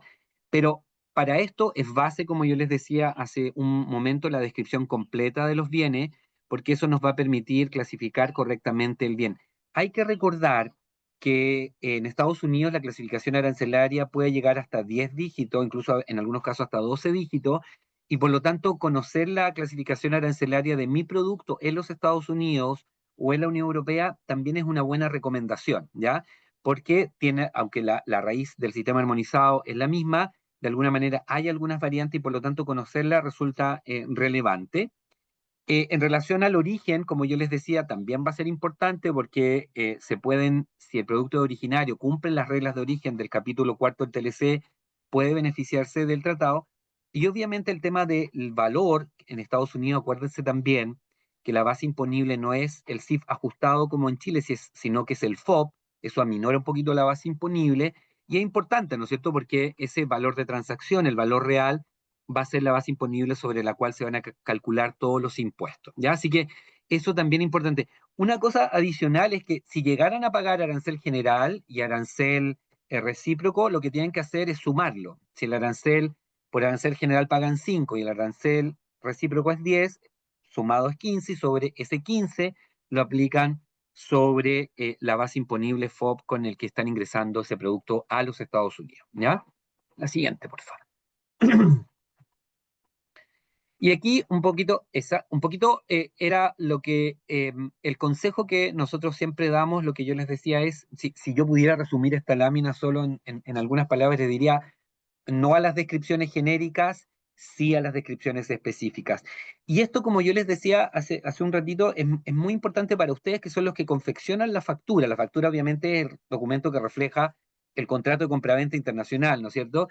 Y por lo tanto, sean muy cuidadosos al confeccionar la factura. Más allá, fíjense de, ojalá poner el código arancelario del país de destino, lo que más importa es que la descripción del producto sea muy completa, sea muy exacta, sea muy clara. Y aquí tres preguntas también los pueden ayudar. Tienen que responder es, ¿qué es el bien? ¿Para qué se utiliza el bien, el objetivo del bien? ¿Y de qué están hechos los productos? ¿Cuál es la materialidad? Esto es bien relevante. Entonces, no es aceptable, por eso el cuadro lo resume de alguna manera, que ustedes pongan muestras, partes, piezas, regalos, textiles, incluso, fíjense, ni camisa, ni vestido, ni pantalones. ¿Por qué? Lo que necesitamos decir es de qué están hechos esos pantalones, cuál es de alguna manera cuál es su materialidad, para qué son, de mujer, de hombre, las partes y piezas lo mismo, partes de bombas líquidas, como dice Iki Paz, con un dispositivo, hechas 100% acero. Esto fíjense que también es relevante a propósito de Estados Unidos, porque también hay algunos aranceles específicos para algunos productos, como el acero, como el aluminio, y por lo tanto también es relevante describir de lo que está confeccionado nuestro producto. Entonces, fíjense mucho en esto porque va a ser relevante considerar este tipo de descripciones más completas de los bienes al momento de exportar. Y aquí no solo Estados Unidos, también son los demás mercados. En el tema de muestras también me quiero detener un poquito. Hay muchas personas que también comienzan un negocio haciendo muestras o a veces mandan una muestra para abrir el mercado. Y bueno, el régimen de Estados Unidos no cambió. Sin embargo, también ser muy descriptivo. No basta el código arancelario. Estados Unidos tiene un código arancelario en el capítulo 98 del sistema del Harmonized Tariff Schedule de Estados Unidos para las muestras, pongan ese código arancelario, describan la muestra, aun cuando tenga este código buzón, describan la muestra correctamente de qué es lo que se trata, pongan en la factura muestra, obviamente mutilen la muestra o pónganle un valor ínfimo con el objeto que entren, porque en principio no están afectados a aranceles recíprocos, pero si la descripción es insuficiente, capaz que se vaya por el otro carril y le terminen cobrando. Entonces, este son el tipo de cosas que estamos recogiendo en esta semana que lleva a la eliminación del de minimis, porque antes todo entraba por de minimis y de alguna manera nos quedábamos, de alguna manera, ¿no es cierto?, con ese régimen más simplificado. Y hoy día, por eso digo, la descripción puede ser más importante. La siguiente, Lucho, parece que es tuya ya. Sí. Dale. Sí. Muchas gracias, muy buenos días. Y aquí nos vamos un poquito reforzando lo que Fabián ya nos venía contando, un poquito por los casos de éxito, porque hemos tenido casos en que el exportador comienza su envío de muestras y resulta que, bueno, el primer paso es la aduana chilena y después nos vemos enfrentados en que el exportador, una vez que llega a la aduana de destino, porque faltó una avisación, porque no estaba la descripción completa, termina perdiendo la oportunidad de ir creciendo y de abriendo mercado. Entonces, lo primero es identificar las barreras, como decía Fabián, investiguen, comuníquense con su proveedor, comuníquense con el destinatario, porque van a tener tipos de productos que no van a tener restricciones en algunos países, como ejemplo vestuario, calzado, joyería, cueros, si está curtido, libros, cerámicas, todo eso que esté procesado va a entrar muy rápido y muy seguro. Pero, por ejemplo, si nosotros nos vamos especialmente a los vestuarios, al textil, y su destino es México, sí van a tener barreras, por ejemplo, en el tipo de etiqueta, que tiene que venir el tipo de algodón, tiene que venir el elastano, tiene que venir mucho más detallado quizás que otro país. Por eso es muy importante, antes de comenzar la primera muestra, investigar, comunicarse y no dejar pasar ningún detalle, porque lo importante es la percepción del primer envío. Si el primer envío logra pasar sin ningún problema, ustedes empiezan a abrir un poco el mercado y las barreras. Y otro tema que no se habla mucho y que Fabián también lo rescató en la primera lámina es el uso adecuado del envase y del embalaje. ¿Por qué envase y embalaje tienen que ir diferentes? Por ejemplo, si eligen China, en muchas partes los licores tienen que ir con descripciones en chino. Entonces, si ustedes están mandando un licor, van a abrir un mercado en China que tiene mucho potencial. Importante que las descripciones ya vayan pensando cómo lograr tener la descripción en un chino un poquito más fluido para que la aduana china no tenga inconveniente y logre pasar su muestra inicialmente. Otros productos que traen restricciones desde ya, tenemos los licores en cantidades. Si ustedes mandan una muestra, o sea, 2 botellas, 3 botellas, puede ingresar por régimen courier. Si ustedes exceden ciertas cantidades, y está marcado un poquito, van a necesitar envíos formales. Ya no pasan de simplificados, pasan los formales. Porque las empresas courier, independiente de la que elijan, les pueden ayudar en los términos simplificados en los destinos. Realmente ustedes pueden enviar un producto, la empresa courier, de acuerdo al país de destino, puede ayudar haciéndole algunos trámites, haciendo algunas declaraciones simplificadas, y de esta forma ustedes experimentar un poco la reducción de los tiempos que pueden tener en la exportación y entrega de su producto. Sabemos que el tiempo es crítico, sobre todo cuando están viendo muestras, porque posiblemente una buena muestra o una buena evaluación de su producto inicial puede significar el crecimiento de su empresa. Entonces, muy, muy importante que la empresa que espera su producto final llegue en buenas condiciones. Las empresas courier normalmente aseguran y tienen un control muy seguro de las cajas, pero en algunos puntos la caja va a estar sometida a un estrés de viaje y es natural. Y por eso, por ejemplo, no podemos mandar licores envueltos, no sé, en papel de diario, porque claramente en algún punto puede suceder un accidente y lo que no queremos es que su primera muestra o sus muestras comerciales lleguen en condiciones. Por eso es muy, muy, muy importante asegurarnos de que el envase proporciona información clave para la aduana o clave para el ingreso, como pueden ser descripciones, productos, sobre todo si son productos alimenticios, y que el embalaje sea adecuado al tipo de producto que ustedes están enviando. Aseguren que la caja tenga un material interno que asegure contra algún tipo de golpe, contra algún tipo de manipuleo, y que la caja y el embalaje final tenga instrucciones de monitoreo. Por ejemplo, no exponer al sol o a cuántas cajas se pueden apilar, porque esas etiquetas de instrucciones nos aseguran a nosotros como compañía de transporte darle el mejor trato de acuerdo al tipo de producto que ustedes están llevando. Por ejemplo, si necesitan cadena de frío, por favor asegúrense que la etiqueta de frío vaya en la caja, en la cara visible, para que nosotros podamos seguir las instrucciones de acuerdo al tipo de producto. Y la importancia, por ejemplo, de los embalajes también está cuando quieren usar embalajes de madera y no ha pasado muchas veces. Afortunadamente, la mayoría se detiene acá antes de intentar, pero también hemos visto casos de importación que no se ha podido lograr detectar, y es cuando ustedes usan un embalaje de madera y no está certificado, de acuerdo en Chile la resolución es la 133 y la norma internacional es la NINF 15.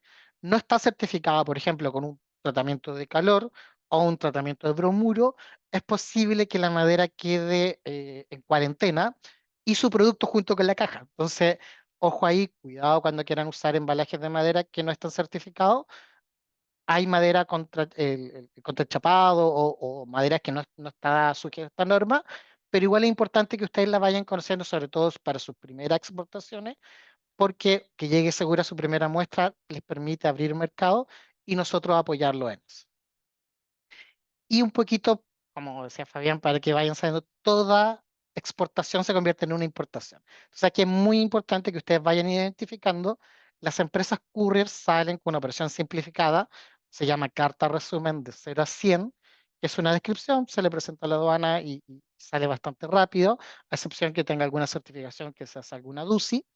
Después la exportación es simplificada, que van con DUCI, que van de 100 a 3000, que se realiza un formulario que lleva el código arancelario y por eso es importante que la descripción esté muy clara, porque de todas formas aquí tenemos que hacer una descripción a 8 dígitos y después vamos a tener que tener el país de destino, la importación utilizando los mismos régimen o el mismo arancel y la operación formal que es sobre 3000 y que se hace a través de un agente de aduana, que se hace un DUS.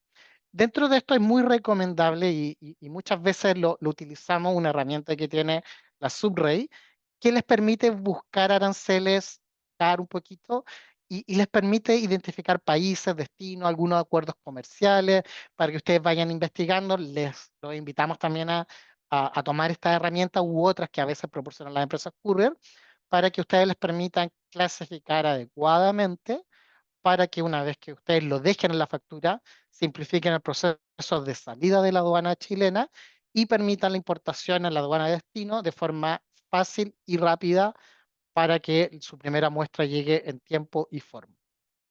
Entonces, eso por mi parte, era un poquito más técnico. De nuevo voy con Fabián. Gracias, Lucho, súper, súper bien. Nada, simplemente con esta lámina también queríamos mostrarles un poco que desde el 2021 también la Unión Europea requiere más información en el proceso de importación. Ellos han implementado el Import Control System en su versión 2, que requiere los datos de todos estos envíos con anticipación. Esto no es solo aplicable al courier, sino a cualquier otro.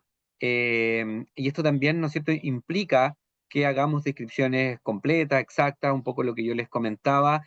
De alguna manera también la Unión Europea avanzó el año 2021 en la eliminación del de minimis para el IVA. Ellos tenían incluido el de minimis, también lo eximían del IVA en su importación, era un de minimis para IVA bajito de 20 euros, pero se eliminó y por lo tanto hoy día todos también están ingresando pagando IVA a la Unión Europea. Entonces, en el fondo también mostrarles este ejemplo de cómo de alguna manera nuestros países cada vez, o los países de nuestros destinos, cada vez exigen más información. De alguna manera también encontramos que ciertas franquicias, ciertas facilidades se van eliminando, se van acotando, y esto reafirma un poco lo que conversábamos hoy día, ¿no es cierto? Que de alguna manera los mercados se ponen más exigentes en la información y por eso es súper importante que ustedes trabajen con sus proveedores logísticos de una manera muy cercana y puedan completar esa información. A veces uno pudiese pensar como entre menos información mejor, porque ¿para qué me voy a enredar poniendo todo? Bueno, es todo lo contrario. Entre más información tengamos, se disponga, eso, como digo, genera esta bola de información que donde es posible finalmente alcanzar exitosamente el mercado destino, porque obviamente lo que ustedes quieren y lo que los courier también promueven, ¿no es cierto?, es la entrega a tiempo, ¿no es cierto? Porque obviamente una entrega retrasada implica costos adicionales, los costos de almacenaje cada vez son más altos, los costos en aduana o multas también son muy altos y por lo tanto lo que se trata de evitar es que el envío no, abrir un envío desde el punto de vista aduanero, ¿no es cierto? Lo que se llama el aforo físico, ¿no es cierto? Implica costos adicionales, pero también costos de posible daño en la mercancía, de posible pérdida de la mercancía, y obviamente un tiempo que no queremos que se pierda. Entonces, siempre el courier intenta sacar la mercancía el mismo día en que llega. Bueno, cualquier demora implica sacarla días después, y eso también acarrea costos para todos los actores de la cadena. Así que yo creo que esa es la última, Lucho, que teníamos Sí. hoy día, y bueno, ahí después les vamos respondiendo sus preguntas, si hubiere, Alfredo. Muchas gracias, Fabián. Estamos ahí. Muchas gracias, Fabián y Luis. Excelente también la presentación. Qué importante, y me quedé con esa idea de que se puedan trabajar bien, sobre todo la documentación por parte de las empresas, para ir evitando estas demoras o directamente los rechazos y que afectan toda la operación, que generan tanta frustración. Sobre todo nosotros vemos muchas veces hay empresas, trabajamos con algunas pymes que están en una etapa muy emergente, digamos, y se cometen este tipo de errores y genera mucha frustración. Entonces, también el llamado a las empresas que, que se acerquen a sus intermediarios, a sus operadores logísticos, sus couriers, y reciban de ellos asesoría. Eh, Así que, bueno, y sobre todo también ahora que estamos viendo más rigidez y demandas por parte de las aduanas, así que muy, muy interesante la presentación. Yo quiero instar a que nuestra audiencia siga escribiendo. Hay un apartado ahí en la plataforma que dice preguntas y respuestas, además del chat, digamos, que puedan ahí ir dejando sus preguntas y al final vamos a tomar algunas de ellas. Bueno, para continuar, vamos a seguir entonces con la presentación de Andrea Cerda, a quien le pido por favor, Andrea, si puedes empezar a cargar tu presentación. Andrea es la jefa del Departamento de Acceso a Mercado de la Subsecretaría de Relaciones Económicas Internacionales, la SUBREI, que es un organismo que es dependiente del Ministerio de Relaciones Exteriores y que las funciones de la SUBREI, bueno, por si no las conocen la mayoría de nuestra audiencia, tiene que ver con la coordinación, con el diseño y ejecutar la política comercial internacional de Chile. Es la organización que negocia y administra los tratados de libre comercio y otros tipos de acuerdos internacionales, impulsa la diversificación de los mercados de exportación, representa a Chile también en los foros económicos multilaterales y promueve la internacionalización de las empresas chilenas, también se aboca a algunas cosas de atracción de inversión extranjera. Entonces, Andrea nos va a hablar ahora de cómo aplican los nuevos aranceles, en particular en Estados Unidos. Andrea, por favor. Gracias, Alfredo. Buenos días a todas y a todos. Quisiera confirmar si se ve bien correctamente la presentación. Sí, perfecto. Súper, gracias, Alfredo. Bueno, muchas gracias a ProChile por la invitación. Saludo también a Fabián y Cristian y con las presentaciones previas. Esta presentación, claro, evidentemente está relacionada, se refiere específicamente a la política arancelaria de la actual administración de Estados Unidos, que como se señaló en la primera presentación, ha tenido un impacto muy importante en el comercio internacional, pero efectivamente, claro, viene a, no sé si a coronar, porque no sabemos dónde va a terminar esto, pero años bien complejos para el comercio internacional, que comenzaron por ahí, por el 2020 con la pandemia, con las cadenas logísticas, las cadenas de suministro, y ahora prácticamente todo el mundo está abocado a mirar en el fondo qué está haciendo el gobierno de Estados Unidos respecto de la aplicación de los aranceles y cómo estos aranceles afectan no solo a las exportaciones de Chile a Estados Unidos. En la próxima lámina aparece en el fondo cuánto representa el mercado de Estados Unidos para Chile, en tanto destino de nuestras exportaciones, es el segundo destino de nuestras exportaciones, también es el segundo origen de nuestras importaciones. Y efectivamente, claro, para los operadores comerciales, los exportadores en particular que envían sus productos a Estados Unidos, este año ha sido particularmente complejo porque hay anuncios todos los meses y varias semanas al mes respecto de los aranceles, que hasta hace algunos años atrás los aranceles en frontera no eran como el no problema. O sea, había un entendimiento a nivel internacional respecto de la protección en frontera, de los aranceles, había respeto respecto de los niveles que se consolidan en la OMC a nivel multilateral, también una red extensa de acuerdos comerciales, que como ya se mencionó también más temprano, Chile tiene una red, una de las más extensas del mundo de acuerdos comerciales, y había un cierto acuerdo a nivel internacional de que los aranceles, la protección de frontera se movía dentro de ciertos marcos establecidos o multilateralmente o bilateralmente. Y los problemas o las cosas que las cuales lidiar o avanzar en el comercio internacional eran las barreras no arancelarias, los problemas logísticos y todo eso que se enfrentó durante la pandemia. Hoy día Estados Unidos usa la política arancelaria en el marco de política comercial y política económica y con la aplicación de aranceles o sobretasas que van por sobre los compromisos que los Estados Unidos tienen a nivel multilateral y también por sobre lo que está superando por encima de los aranceles que están convenidos en sus acuerdos bilaterales. Probablemente todos saben, Chile tiene un acuerdo de libre comercio con Estados Unidos que entró en vigor el año 2004, o sea, hace más de 20 años.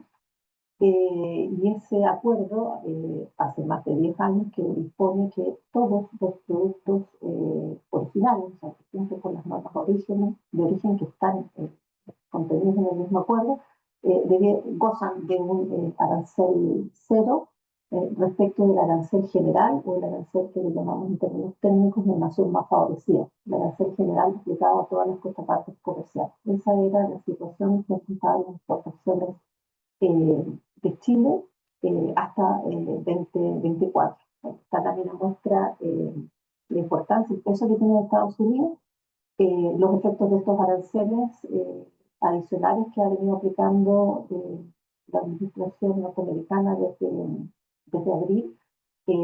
Bueno, no solo afectan a los exportadores que envían directamente a Estados Unidos, sino que en la medida que estos aranceles afectan también a otros proveedores de Estados Unidos y en particular lo afectan en una magnitud mayor, se producen desviaciones de comercio a otros mercados y por lo tanto ya no solo afectan exportadores de Chile a Estados Unidos, sino eventualmente exportadores de Chile a otros mercados de destino de donde están migrando exportaciones que originalmente iban a Estados Unidos. Esta presentación, bueno, y desde luego también los efectos macroeconómicos en el fondo más de la economía más amplios que explicó Cristian en la primera presentación. En términos más concretos, se avanza a la segunda. Como les comentaba, hasta el año pasado, con el TLS vigente, aproximadamente el 60% de las importaciones de Chile, de las importaciones de Estados Unidos desde Chile, ingresaron a Estados Unidos en términos de valor del 60% sin pagar arancel y acudiendo a la preferencia arancelaria que está dispuesta en el TLC. O sea, eso quiere decir que al momento de declarar el ingreso en Estados Unidos presentaron un certificado de origen, acreditando que el origen es chileno, y se beneficiaron del arancel cero que dispone el TLC, el 60% del valor. Un 35% de las importaciones de Estados Unidos desde Chile no usaron el TLC porque el arancel general de Estados Unidos, que se llama el arancel Nación Más Favorecida, o NMF, de siglas, es cero. Entonces, al ser el arancel cero, no son operaciones comerciales que no requieren un certificado de origen ni acudir al TLC porque el arancel general es cero. Y un 5%, o sea, un porcentaje muy menor, ingresó a Estados Unidos con un arancel distinto de cero. Es posible, o sea, posiblemente estas importaciones no pudieron acreditar el origen chileno y por lo tanto tuvieron que pagar el arancel que correspondía en ese momento. Es decir, hasta 2024, en particular hasta marzo del 2025, los exportadores chilenos tenían la herramienta del TLC para acreditando el origen del producto para no pagar el arancel general de Estados Unidos cuando esté distinto de cero. también hay un conjunto de exportadores que enfrentaban un arancel cero general en Estados Unidos, por lo tanto no era necesario acudir al TLC. Y quienes no pueden acreditar origen, tienen que pagar el 5%. Estados Unidos, en el marco de las políticas económicas y comerciales de la nueva administración, dispuso lo que se llama el arancel recíproco en la orden ejecutiva 14257 que publicó el 2 de abril. Y si ustedes recuerdan, apareció el presidente de Estados Unidos, Donald Trump, mostrando en unas pancartas distintas tasas arancelarias, partiendo por tasas más altas, distintos valores, que en teoría derivaban de un cálculo que tenía que ver un poco con la evaluación que hacía en ese momento Estados Unidos de la deslealtad del socio comercial respectivo respecto de Estados Unidos. O sea, un poco en el sentido de que no hay reciprocidad en los términos comerciales con la contraparte y por lo tanto había de alguna manera equiparar los términos y eso con base en la aplicación de un arancel que se aplica por sobre el arancel general de Estados Unidos, que se aplica sin tener ninguna consideración respecto de los aranceles consolidados de Estados Unidos en la OMC y sin tener consideración un poco por encima de los aranceles pactados por Estados Unidos en el marco de sus acuerdos de libre comercio, entre ellos el de Chile. En una primera instancia, los valores para una treintena de países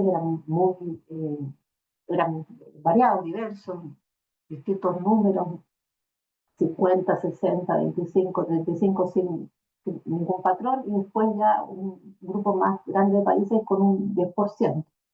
A los pocos días, semanas, el arancel, Estados Unidos dio un plazo de 90 días para iniciar negociaciones y estableció que en general, la mayoría de los países, todos los países, se iba a aplicar un 10% de arancel recíproco o sobretasa que se aplica por sobre el arancel general o arancel nación más favorecida de Estados Unidos. Y esa es la realidad que más allá de que han transcurrido los plazos inicialmente previstos para la conclusión de acuerdos que permitan evitar el pago de este arancel, más allá de que esos procesos siguen en curso, el caso es que para Chile en particular ese 10% que se aplicó inicialmente en abril del 2025 es el que rige hasta hoy día. Esa orden ejecutiva estableció el arancel recíproco, que para Chile fue del 10% desde un inicio, y que establece también algunas excepciones, que voy a revisar en la lámina siguiente. Pero además de este arancel recíproco, que es el que tiene mayor cobertura en términos de número de productos, que es sobre tasa arancelaria, también están aranceles para sectores específicos. Están los aranceles para los sectores, para productos de la minería, acero, aluminio y cobre. Cobre es el más reciente, acero y aluminio. Las sobretasas para estos dos productos en realidad vienen desde la primera administración de Trump, vienen desde el 2018 las sobretasas arancelarias para acero y aluminio, pero en la primera administración tenían dos características importantes, distintas a la situación actual. Eran de menor magnitud, no un 50%, eran aranceles de menor magnitud, cubrían un número de ítems o líneas arancelarias reducido en comparación con la cobertura que tienen actualmente, o la lista de productos que actualmente están incluidos en estas categorías. Y además, en ese tiempo, en 2018, cuando se impusieron, existían al menos dos mecanismos para evitar el pago de esas sobretasas adicionales.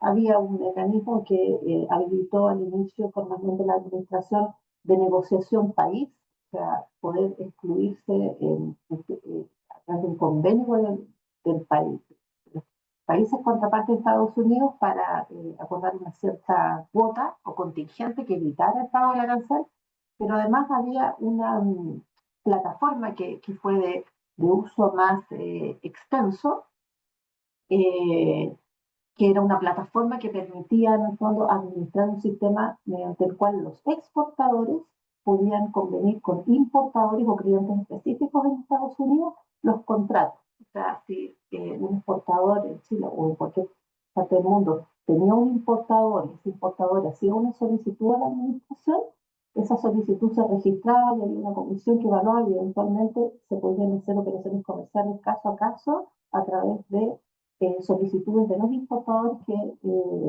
demostraran en el fondo que necesitaban proveerse de un producto específico de la contraparte. O sea, esos dos mecanismos existieron en esa versión anterior de las sobretasas arancelarias de acero aluminio y hoy día no existe.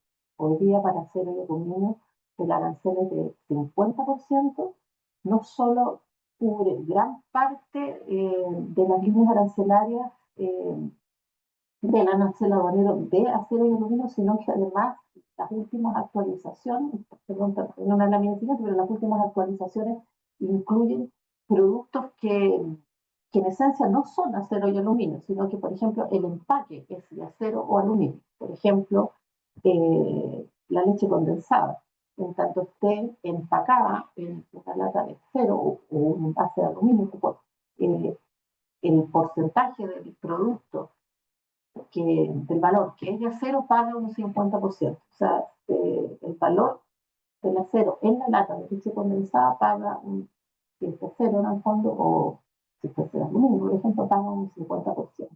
Y el resto del producto paga el arancel recíproco del 10%.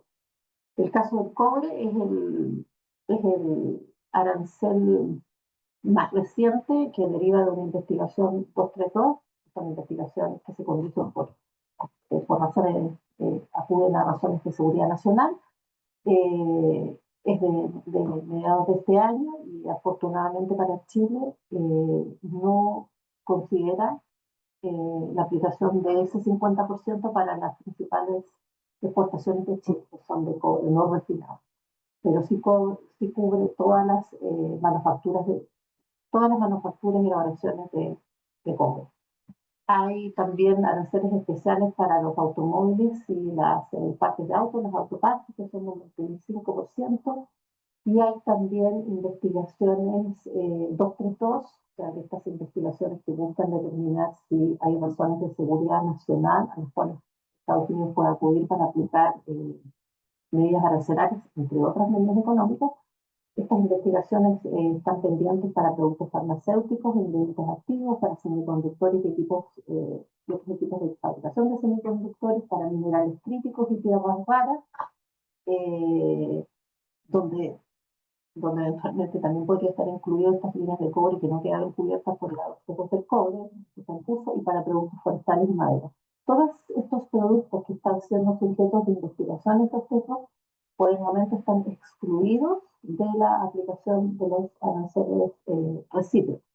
Una vez que se resuelvan estas investigaciones, los 232, y que Estados Unidos resuelva cuáles son las medidas económicas, comerciales y en particular arancelarias respecto a estos productos, en el fondo se podrían acomodar en el fondo los aranceles para estos productos. En la lámina siguiente vemos un detalle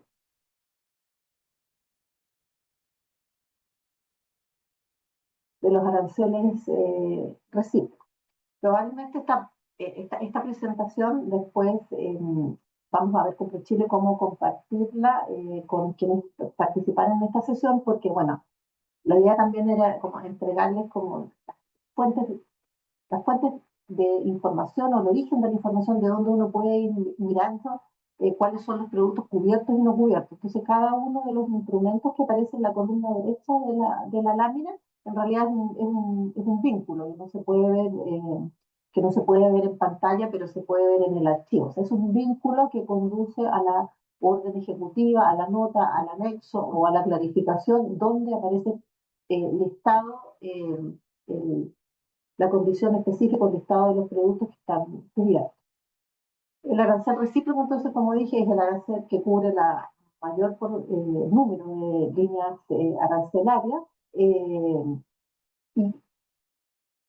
y que aplica efectivamente para los productos independientes o se puede combinar con los otros aranceles para cobre, aluminio y acero, en tanto la proporción del valor de los productos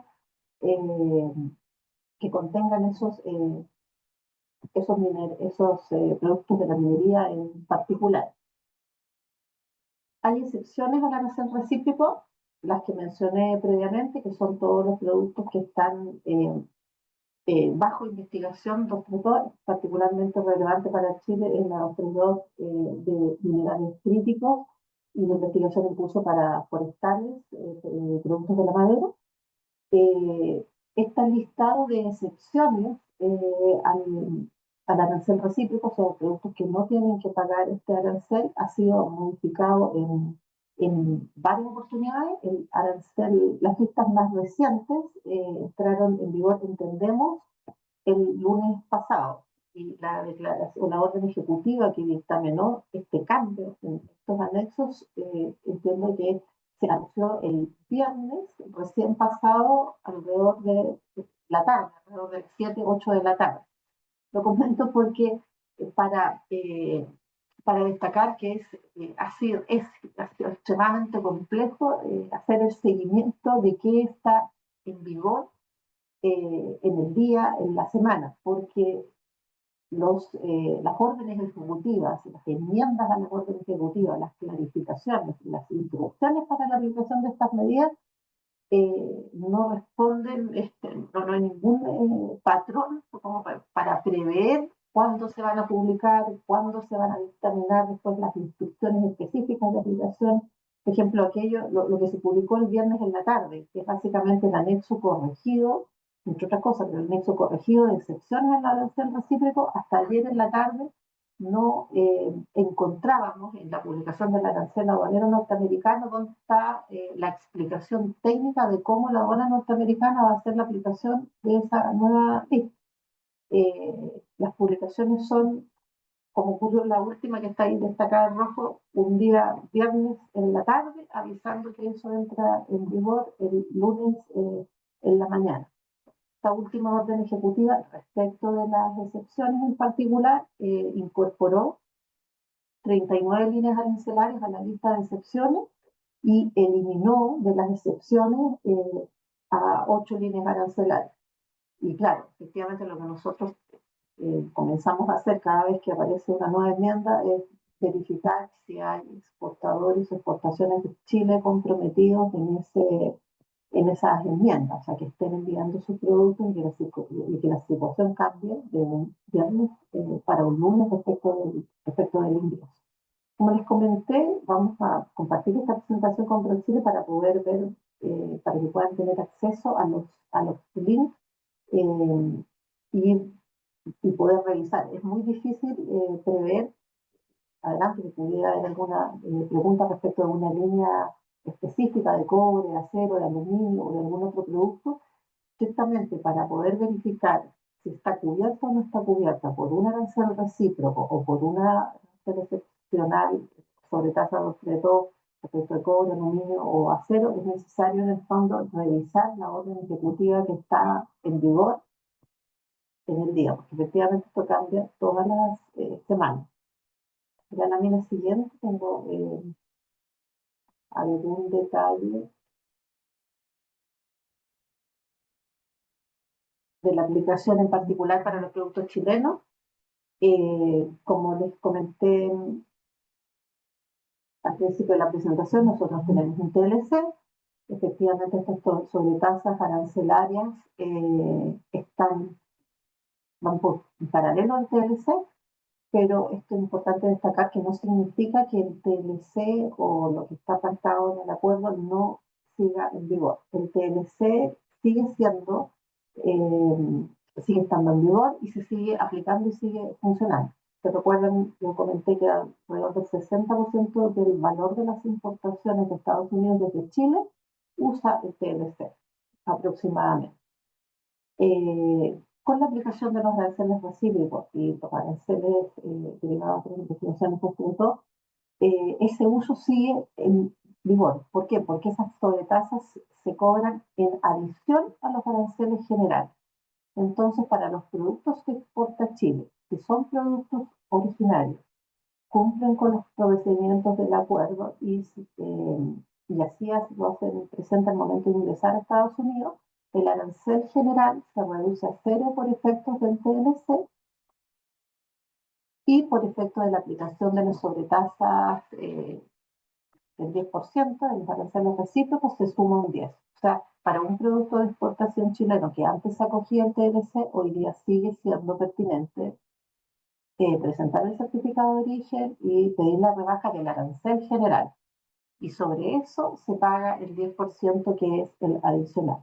En caso de que las exportaciones, las mercancías no sean originarias o no pueda demostrarse que son originarias o cumplan con las normas que establece el TLC, las exportaciones tienen que pagar el arancel que esté en vigor en ese momento, el arancel general y el 10%. O sea, volviendo al promedio que les comenté antes, el 60% del valor exportado de Chile o importado de Estados Unidos de Chile, sigue siendo pertinente acudir al TLC para presentar un certificado de origen, no pagar el arancel general, pero están sujetos a la sobretasa del día. Ese 5% del valor que Estados Unidos importaba desde Chile y que no se acogía el TLC, probablemente porque no cumplía la regla de origen o no podía demostrar el cumplimiento de esa regla de origen, tiene que pagar el arancel general, que es el que está publicado en la Comisión de Comercio Internacional de los Estados Unidos, cuyo link está detrás de esas letritas en azul.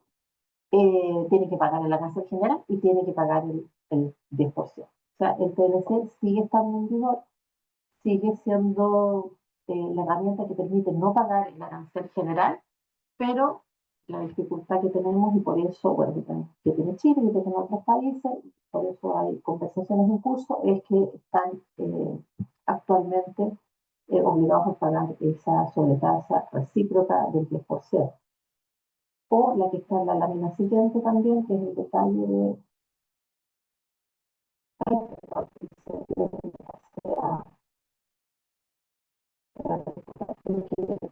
pinché el link y me fui volví. Pinché el link y me fui a la Comisión de Comercio. Por eso les digo que tener esta presentación probablemente va a ser más útil porque van a poder acceder a todos los documentos que aparecen en la columna derecha, por ejemplo, de esta lámina. Estas son las medidas de aluminio, acero y cobre, 50% de arancel adicional, que aplica a los productos con contenido de aluminio, a los productos con contenido de acero y con contenido de cobre, que inicialmente eran listados, en el caso de acero y de aluminio, listados básicamente de productos de aluminio y acero, pero que en las últimas actualizaciones, ahí aparece también la lámina, en el caso del aluminio, se actualizaron los productos contenidos en esa lista en marzo, en abril y en agosto, incorporando más líneas arancelarias. En el caso del acero, en marzo, junio también y agosto, más medidas. En general, la lista hay una coincidencia importante. En la última actualización, la de agosto, entre los productos cubiertos por las medidas de aluminio y acero. Son básicamente productos en que los envases son o de aluminio o acero. En esos casos, el porcentaje del valor del producto que corresponde a aluminio y acero paga el 50% y el resto del valor del producto paga el 10%. Ahí, bueno, a lo que comentó Fabián en su presentación, que la especificación de los productos hoy día se ha vuelto particularmente relevante con estas medidas, porque ya no solo es relevante el valor de una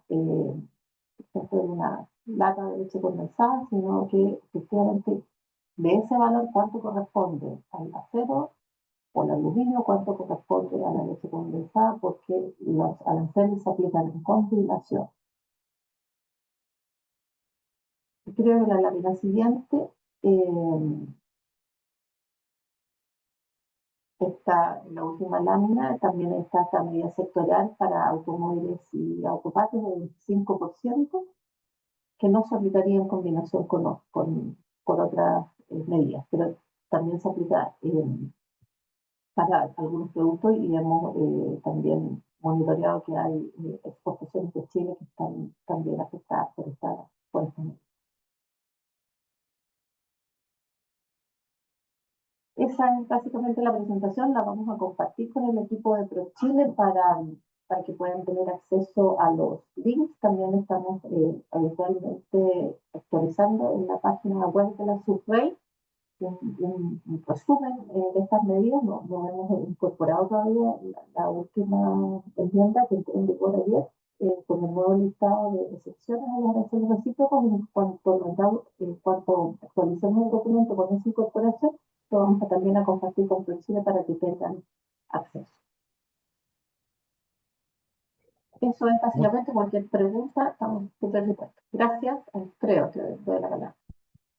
Sí, muchas gracias, Andrea. Y gracias por la actualización de estos aranceles en Estados Unidos. Sabemos que esto también es evolutivo, así que vamos a estar muy atentos para ir difundiendo los cambios toda vez que sea necesario. Oye, bueno, vamos a abrir una ronda de preguntas. Me llegaron algunas preguntas. Eh, Lili Gendelman pregunta, con respecto a las nuevas normativas medioambientales de la Unión Europea para las artesanías en madera procesada, la artesanía en madera procesada, ¿necesitan acreditar la procedencia de la madera? La madera procesada también debe tener certificación FSC. Esta pregunta yo creo para Fabián o Luis. Sí, no hay esta regulación que yo les anunciaba respecto de los, que fundamentalmente está para los tala de bosque en la Amazonía. No hay no está bajada todavía a nivel de aplicación. Así que yo creo que respecto a esa certificación, que entiendo que se hace respecto del origen de los bosques y de la madera, todavía no tengo novedades sobre eso. Les quedo debiendo, en verdad, la respuesta es precisa. Se la hago llegar. Perfecto, Fabián. Hay otra que pregunta acá. Muchas gracias por la presentación, muy ilustrativa. Agradezco si pudieran especificar respecto de las muestras para participar en una feria B2B, por ejemplo en USA, una feria de alimentos, que no son alcohol ni fruta fresca. ¿Cuáles son los aspectos que se deben considerar? Sí, ahí les respondí porque hubo 3 preguntas relativas a muestras. Ah, Ahí les ya, respondí en el chat a varias, pero así en resumen, el código, como yo les había anunciado que se recomienda usar, es el del arancel aduanero norteamericano, el 98110060. Es el código que se recomienda usar. Obviamente esto no cubre, por ejemplo, muestras de alcohol o tabaco u otra. Lo más importante, como yo les decía, es que pongan en la factura muestras sin valor comercial, que el valor sea de $1 o menos que pongan, o bien, si el valor o puede ser mayor que ese, pero que estén mutiladas, rotas, que de alguna manera sea imposible comercializar. Esa es la recomendación que se ha estado haciendo, y ahí les respondí 3 preguntas que me preguntaban del código y de este tipo de perfecto. productos, ¿ya? Y ese código es un código para samples, específico Para para samplers, muestras. sí, para muestra, pero aún así, lo que decíamos lo que yo les decía hace un ratito, aunque pongan este código que llamamos código buzón en idioma aduanero, ¿no es cierto? Que cabe todo, igual es bueno que en la factura describan la muestra, ¿ya? O sea, de qué tipo de muestra se trata, de manera que si hubiese algún proceso de inspección asociado, no tenga ningún problema. Perfecto, perfecto. Muchas gracias, Fabián. Eh, quisiera, pregunta a otra persona que no se identifica el nombre, quisiera consultar cuál es la situación arancelaria de los arándanos y cerezas frescas y orgánicas después del cambio regulatorio. Eso es muy específico, tal vez para ahora, ¿no? Yo Consultar creo cuál es que, la situación arancelaria de arándanos.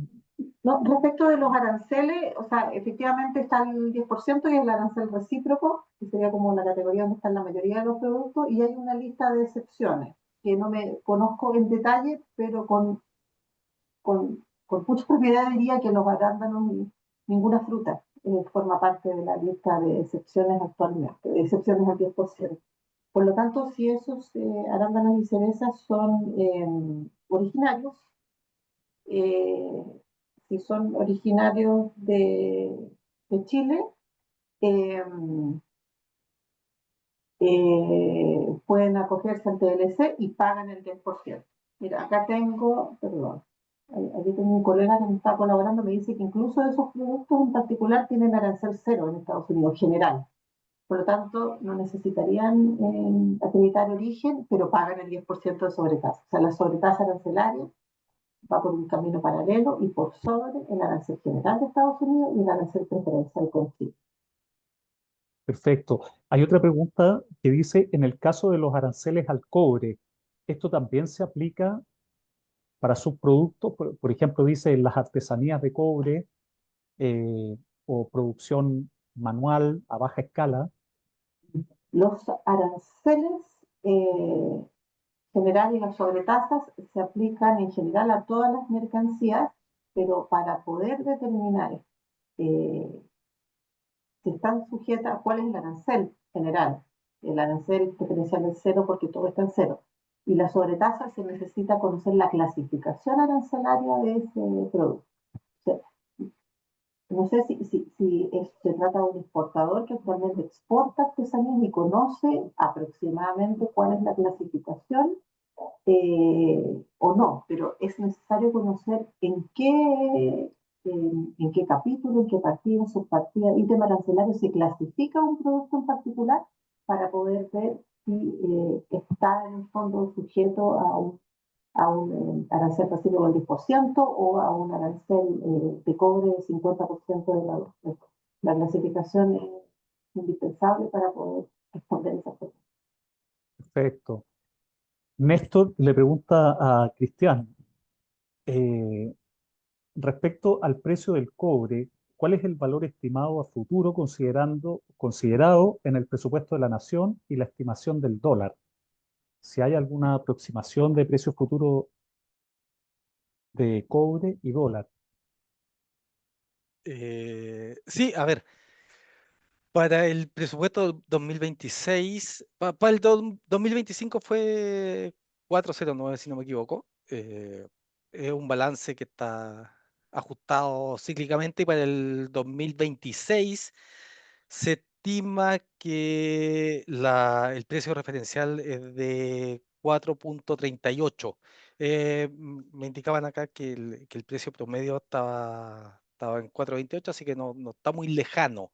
Ahora, ese dato que pareciese haber aumentado muchísimo, o sea, un 4,09, un 4,38 es alto, pero fíjense que las estimaciones de largo plazo por algunos agentes del mercado, estoy hablando de bancos como JP Morgan, Goldman Sachs, Standard Chartered, que tienen equipos especializados, lo están fijando entre 4 a 4,5 eh, dólares. Estoy hablando de su promedio de largo plazo.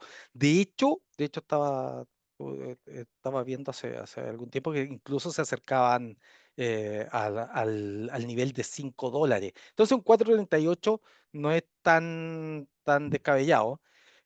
Para la DIPRES, si no me equivoco, el precio estructural está en 4,29. Entonces, hacerlo en 4,38 es una muy buena aproximación. Lo que les contaba, perdón, Goldman Sachs lo había fijado en 4,36. O sea, en eso han estado fluctuando el precio del cobre de largo plazo. ¿Ya?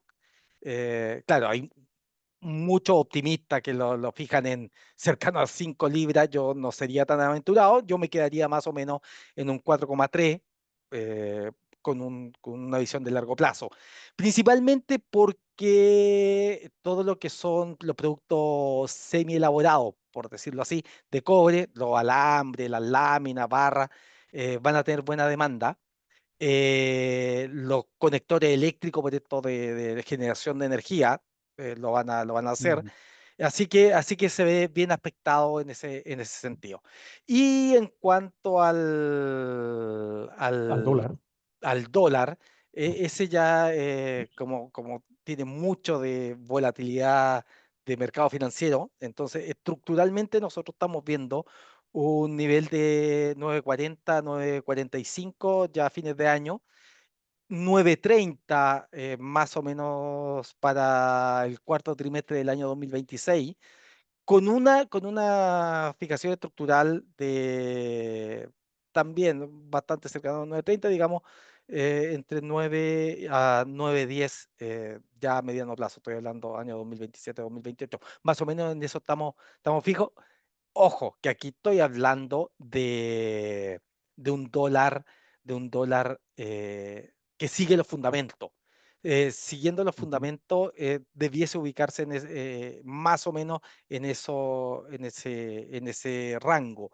¿Por qué hago hincapié en eso? Porque a principio de año teníamos valorado solo por incertidumbre entre 80 a 120 pesos por incertidumbre financiera internacional. ¿Ya? Entonces, tengo que hacer esa salvedad. Si ya la incertidumbre vuelve a ser, entre comillas, normal, tendríamos que estar en los rangos que acabo de dar. Perfecto, perfecto. Oye, mira, ha sido una excelente mañana. Eh, yo creo que en honor al tiempo también y a lo que habíamos comprometido como horario, eh, estaríamos poniendo cierre a esta actividad.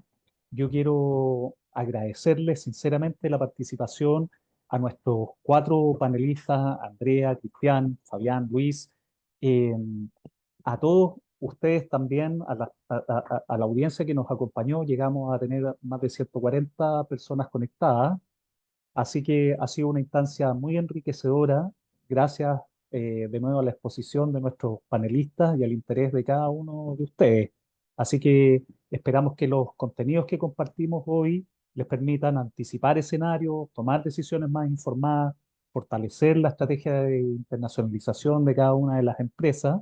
Y como ProChile vamos a seguir trabajando para la entrega de información oportuna que contribuya a la competitividad, por cierto, de todas nuestras exportaciones. Así que muchas gracias nuevamente por su tiempo. Les damos y les deseamos una excelente jornada y quedamos atentos a seguir colaborando en el futuro.